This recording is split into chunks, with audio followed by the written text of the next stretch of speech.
जो फैमिली वाले हैं उनके अपना काफ़ी अच्छे वीज़ा अपना आज की डेट में आ रहे हैं। अपना यूएस के फाइलिंग के अंदर लाखों रुपए का खर्चा नहीं आता है।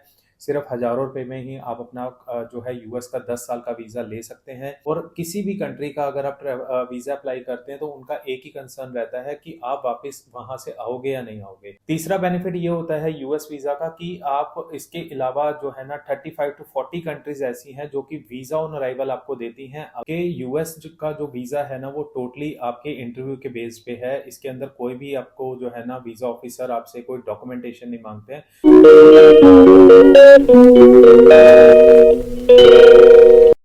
Hello guys, welcome to back my channel. मेरा नाम है अमन। इस वीडियो में बात करेंगे यूएस के टूरिस्ट एंड विजिटर वीज़ा के बारे में। आजकल क्या क्या क्वेश्चंस वगैरह जो है ना एम्बेसी में पूछे जा रहे हैं, क्या सक्सेस रेट चल रहा है, किन प्रोफाइल का सक्सेस रेट आ रहा है, कंप्लीट इस प्रोफाइल में अपना जो है ना वो बात करेंगे। जो क्लाइंट के फीडबैक है वो भी इस वीडियो में मैं आपको बताऊंगा। वीडियो एंड तक जरूर देखना, लास्ट तक अपना देखना, क्योंकि काफ़ी इन्फॉर्मेटिव वीडियो होती है। कुछ ना कुछ आपको जो है ना इन्फॉर्मेशन मिलती ही मिलती है वीडियो से। तो सबसे पहले बात कर लेते हैं टूरिस्ट एंड विजिटर वीज़ा में क्या डिफरेंस होता है। अगर आप होटल बुकिंग के साथ में वीज़ा फाइलिंग एप्लीकेशन लगा रहे हैं तो वो आपका टूरिस्ट वीज़ा हो जाता है। अगर आप किसी रिलेटिव को मिलने जाते हैं या अपना कोई एप्लीकेशन आपने लगाई है, आपने कोई बिजनेस मीटिंग के लिए जा रहे हैं, तो वो आपका एक विजिटर वीज़ा हो जाता है। जो आजकल इंटरव्यूज़ वगैरह चल रहे हैं उनका जो सक्सेस रेशियो है वो ये है कि जो फैमिली वाले हैं उनके अपना काफ़ी अच्छे वीज़ा अपना आज की डेट में आ रहे हैं, या जिनकी कोई ट्रैवल हिस्ट्री है उनका भी वीज़ा सक्सेस रेट जो है वो अच्छा चल रहा है। तो अगर आप अपना कोई भी फाइलिंग वगैरह करना चाह रहे हैं या सोच रहे हैं यूएस के टूरिस्ट या विजिटर वीज़ा के बारे में, तो अपनी थोड़ी सी अपनी जो है ट्रैवल हिस्ट्री के ऊपर आप फोकस कीजिए। और साथ के साथ अगर आप अपनी फैमिली के साथ अप्लाई करना चाह रहे हैं तो फैमिली के साथ भी आप अपना अप्लाई कर सकते हैं। उस केसेस में अपना ये देखा गया है कि फ्रेश पासपोर्ट पे भी जो है वीज़ाज आ रहे हैं इस टाइम पे। ये जो इनका सिनेरियो है ना वो अपना कभी ना कभी बीच में जो है ना चेंज होता रहता है। लेकिन जो फैमिली के साथ में अपना अप्लाई कर रहा है या जिसको कोई अपना जैसे मैरिज अटेंड करने जाना है, या कोई अपना कोई वहाँ पे ब्लड रिलेशन के आपके कोई वहाँ पे रिलेटिव रहते हैं, तो वहाँ पे आप अपना जा रहे हैं उनको मिलने के लिए, आपके पास स्पॉन्सरशिप है, इन्विटेशन लेटर है, तो आप अपना फैमिली के साथ में अप्लाई कर सकते हैं। अगर कोई सोलो ट्रैवलर अप्लाई करना चाह रहा है, ट्रैवल हिस्ट्री होनी चाहिए।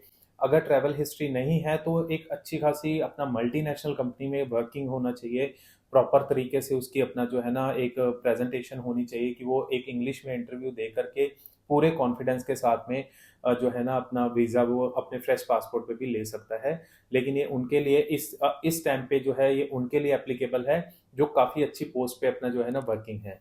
आगे बात कर लेते हैं कि इसके लिए मेरे पास क्वेश्चंस आते हैं डॉक्यूमेंटेशन के लिए। मैंने पहले भी वीडियो बनाई हुई है इसके ऊपर काफ़ी सारी, कि यूएस का जो वीज़ा है ना वो टोटली आपके इंटरव्यू के बेस पे है। इसके अंदर कोई भी आपको जो है ना वीज़ा ऑफिसर आपसे कोई डॉक्यूमेंटेशन नहीं मांगते हैं।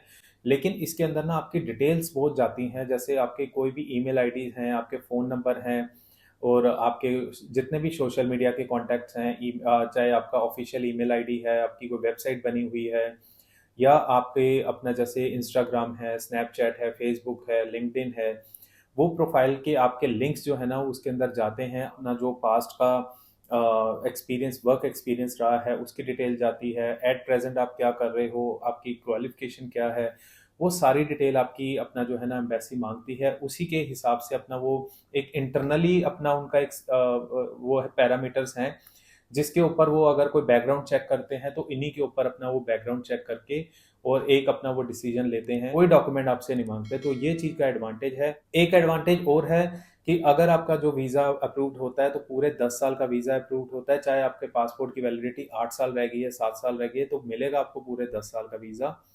B1 B2 कैटेगरी का होता है विजिटर, और बिजनेस क्लास का वीज़ा होता है। अब आने वाले टाइम में आप अपना वहाँ पे बिजनेस रजिस्टर भी कर सकते हो, आप अपने फैमिली को मिलने भी जा सकते हो, एज अ टूरिस्ट भी आप उसको जो है वो यूज़ कर सकते हो। तीसरा बेनिफिट ये होता है यूएस वीज़ा का कि आप इसके अलावा जो है ना 35 टू 40 कंट्रीज ऐसी हैं जो कि वीज़ा ऑन अराइवल आपको देती हैं, अगर आप के पास में यूएस का वैलिड वीज़ा है तो जो यूएस का वैलिड वीज़ा है ना उसकी इतनी पावर है, इतना पावरफुल वीज़ा है कि 35 टू 40 कंट्रीज आपको जो है ना वीज़ा ऑन अराइवल आपको ग्रांट कर देती हैं। तो अगर आपका वीज़ा अप्रूव्ड हो गया है, तो अगर आप यूएस भी नहीं गए, अगर आप उसके बिहाफ पे अगर कोई दूसरी कंट्रीज वीज़ा ऑन अराइवल पे घूम रहे हैं, तब भी आपकी जो है वर्थ जो है ना वो वहाँ पे पूरी हो जाती है।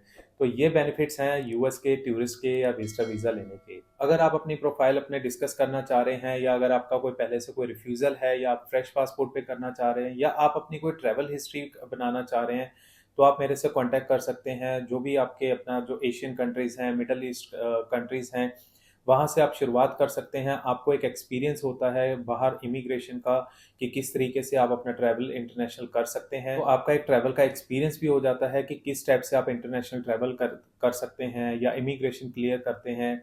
और आपको काफ़ी सारी और चीज़ों की नॉलेज आपको जो है ना इंटरनेशनल जा कर के मिलती है। तो इसीलिए जो है ना एक कंट्री में पूछा जाता है कि आपका कोई पास्ट ट्रैवल रहा है कि नहीं रहा है।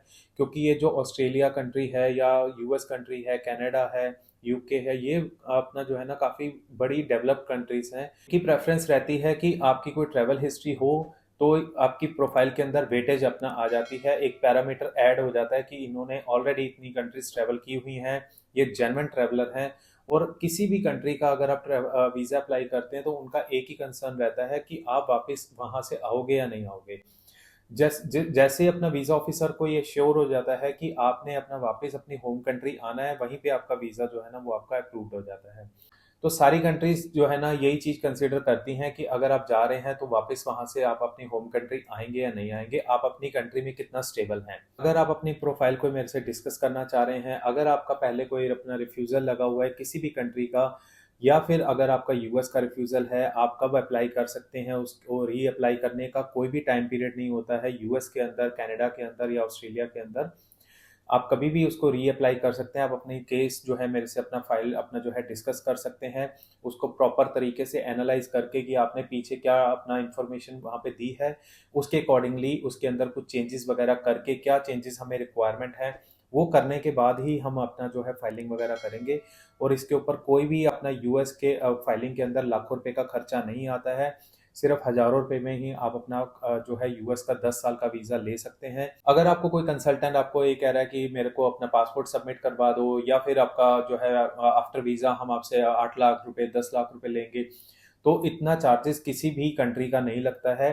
तो आप अपना सोच समझ के अपना वीज़ा फाइलिंग कीजिएगा। कहीं पे भी अगर आप करते हैं, कोई भी कंट्री के अंदर इतना खर्चा नहीं आता है। आप जेन्युइन तरीके से किसी भी कंट्री का अपना वीज़ा जो है ले सकते हैं। बस आपके पास गाइडेंस जो है वो अच्छी होनी चाहिए, प्रॉपर तरीके से गाइडेंस आपको मिलेगी, फाइलिंग वगैरह अपना होगी और सभी का वीज़ा जो है ना वो ग्रांट हो सकता है। वीज़ा ऑफिसर जो है ना वो वीज़ा देने के लिए, इशू करने के लिए बैठे हुए हैं, लेकिन वो रिफ्यूज़ इसीलिए करते हैं कि उनको अपना जो चीज़ें चाहिए होती हैं आपकी प्रोफाइल से, वो चीज़ें अपना नहीं मिलती हैं। इस वजह से आपका जो वीज़ा है वो रिफ्यूज़ हो जाता है, क्योंकि हर एक कंट्री को टूरिज्म चाहिए होता है, चाहे वो कोई भी कंट्री है। टूरिज्म अपना वहाँ पे बढ़ेगा तो उनकी इकोनॉमी के ऊपर ही अपना जो है ना इफेक्ट पड़ता है उस चीज़ का। कभी भी टूरिज्म कहीं पे भी खत्म नहीं हो सकता है। तो अगर किसी का भी वीज़ा रिफ्यूज़ हो गया है, सबसे पहले तो आपने ना किसी भी चीज़ को लेकर के डीमोटिवेट नहीं होना है कि आपका वीज़ा रिफ्यूज़ हो गया है तो आपका सारी ज़िंदगी वीज़ा नहीं लग सकता है। या आप अपना किसी भी और कंट्री से आप रिफ्यूज़ल हैं, जैसे ऑस्ट्रेलिया का किसी का रिफ्यूज़ल है या कनाडा का रिफ्यूज़ल है कि भई वो आप अपना दोबारा कनाडा में रीअप्लाई नहीं कर सकते या आपका ऑस्ट्रेलिया में रीअप्लाई नहीं हो सकता है। बट ये शर्त है कि आपको कोई भी गलत डॉक्यूमेंट पहले वाला फाइल में नहीं लगाया होना चाहिए। अगर आपने फ्रेश अपना जेन्युइन डॉक्यूमेंट के साथ में आपने फाइलिंग की है, तो रीअप्लाई आप अपना जब मर्ज़ी कर सकते हैं। अगर आपने कोई फ़ॉल्स डॉक्यूमेंट लगाया है, तब इश्यू आता है कि आपका जो है एक मिसरिप्रेजेंटेशन का केस होता है कि आपने गलत इन्फॉर्मेशन दी है, गलत इन्फॉर्मेशन दे के आपने वीज़ा ग्रांट करवाने की कोशिश की है, तो उसके ऊपर अपना जो है ना इश्यूज़ आते हैं। आई होप आपको वीडियो अच्छी लगी होगी, इन्फॉर्मेटिव लगी होगी। वीडियो लाइक कर देना, चैनल ज़रूर सब्सक्राइब कर देना। Thank you so much for your love and your support.